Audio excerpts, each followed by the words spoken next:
The body, the brain, is an expression of electromagnetic fields and electrical circuits. Technologically generated electromagnetic fields and electrical circuits, Wi-Fi, phone communications, this lethal stuff they're bringing in now, which is actually a weapon called 5G, are fundamentally impacting upon the electromagnetic fields of the body, which affect people psychologically and which affect them, quote, physically and emotionally. It's why you get so many people who are close to these towers that suffer from depression. It's because they're being affected by the technological electromagnetic impact on their field, which expresses itself psychologically in terms of emotion, in terms of physicality.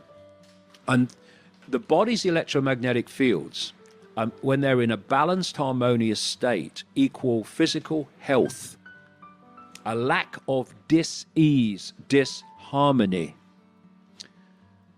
When you start impacting upon the balance of that field, you create disharmony, and through that you get physical dis-ease, which is just an expression of electromagnetic disharmony. Disease causes disease. This is why people that work or live close to these sources of electromagnetic energy, be they phone towers or whatever, are so they get cancers that are very rare in the population because they have certain effects that go on. This is why radiation is dangerous. This is why radiation affects you. And of course, what we're living in now, almost everywhere, is a permanent state of walking, living, and breathing through electromagnetic, technologically generated fields. Do you think there's a cure for everything, David? Eh? Do you think there's a cure for everything? Of course there is. Yeah. If everything can go wrong, Can go right. everything can go right. It's just finding out what can go right. And if you are the mainstream medical profession, which is basically just an extension of the pharmaceutical industry, that's all it is, then you are not given the full range of possibility to treat dis-ease, disharmony. You're given the scalpel and the drug. In other words, you're given a bloody hammer. And you're told that every human problem, be it psychological, emotional, or physical, is a frickin' nail.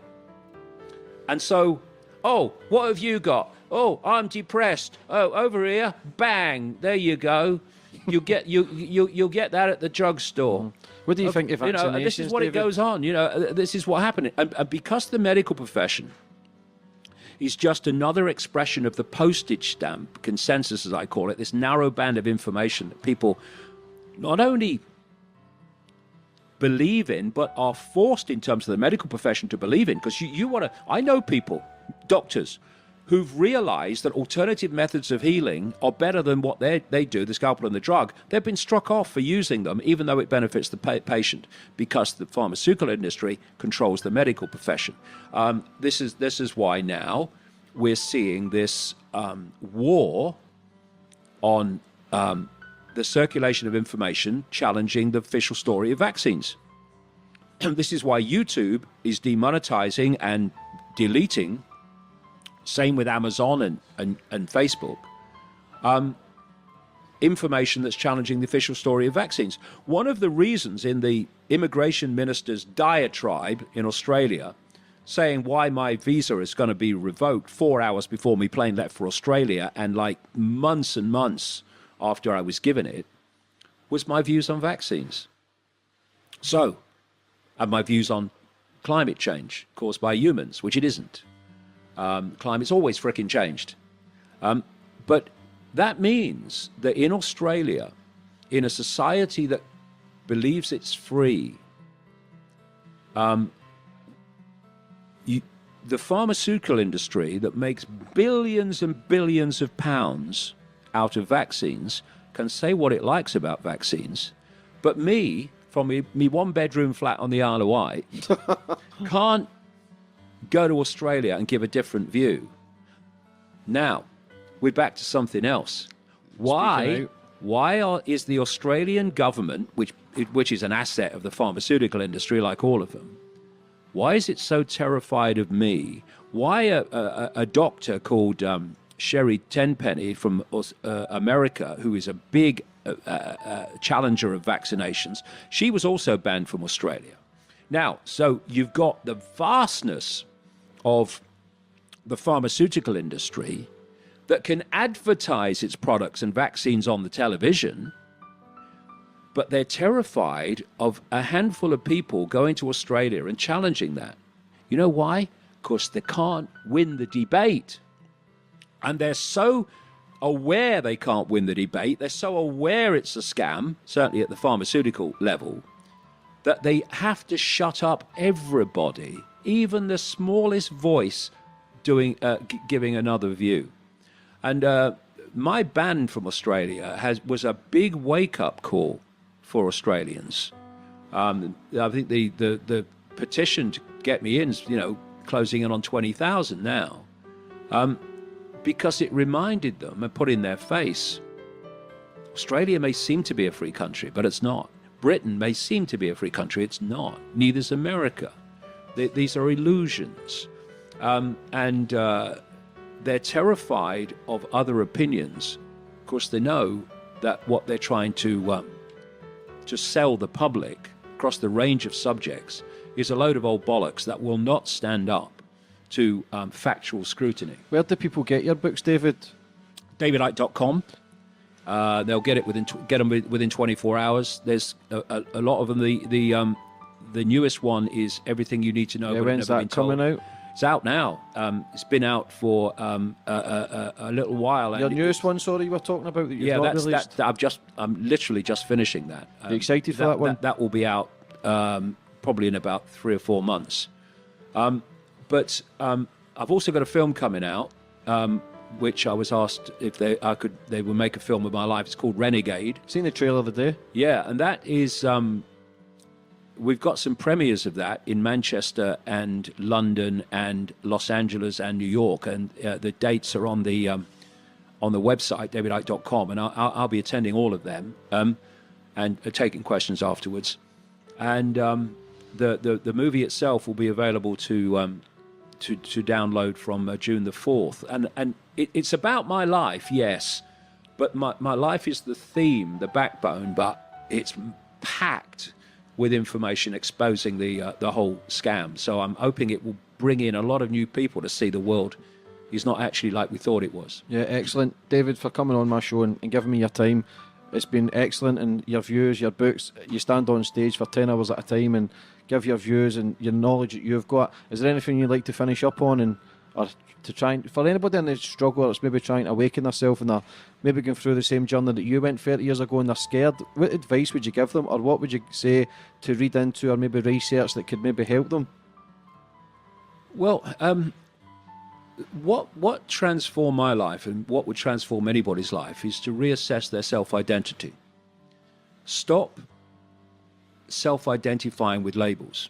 Stop saying that's who I am. No, that's what you're experiencing. What you are is the awareness, the eternal state of awareness that is having the experience.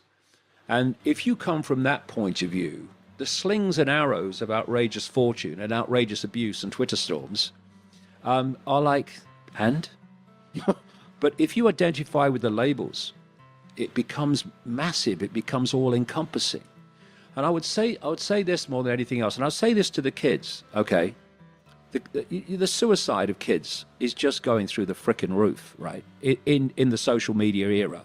A lot of it is lack of self-respect coming from all the abuse and all the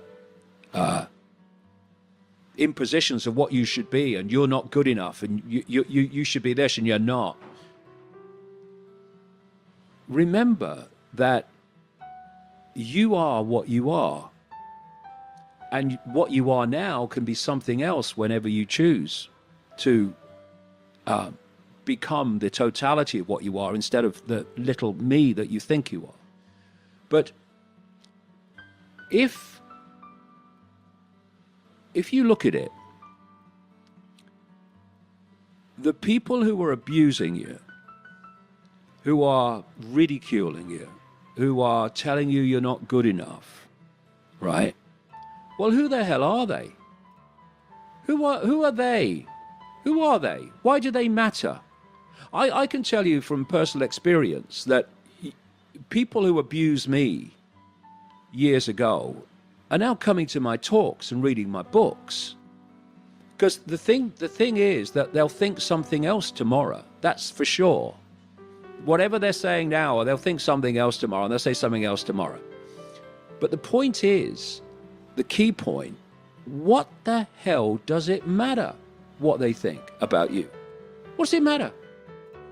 Oh, that person doesn't like you and gives you a hard time. Well, go and find someone else then. Stop interacting with them. Go find some other people to interact with. You know, who are these people? Why are you allowing your life to be dictated by the opinions of other people? You are unique. No, you're not like they are, thank God, most of the time. So why are you worried about what they think? Why are you even worried, if you get it down to real basics, what your parents think of you? Because you are what you are.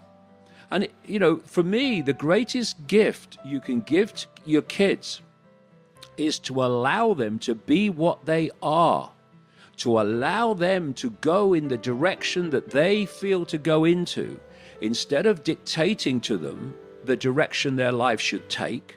Oh, you can't do that, or you can't do that, or what will the neighbors think? I mean, what will the neighbors think? Who cares? Let them think what they like. It doesn't matter. And I'll tell you from experience, it really doesn't matter what people say about you, what people do about you, what people think about you, so long as you don't care. It doesn't matter. It doesn't mean you don't listen to people and say, oh, yeah, they've got a point there. Maybe I'll look at that. That's not the same thing. It's being intimidated and being broken in spirit by how other people see you. It doesn't matter. It doesn't matter. Because anyone who's ever done anything in the world, look out all the way through history, anyone who's made a real positive difference to the world has overwhelmingly faced ridicule and abuse before they were accepted to have been right all along.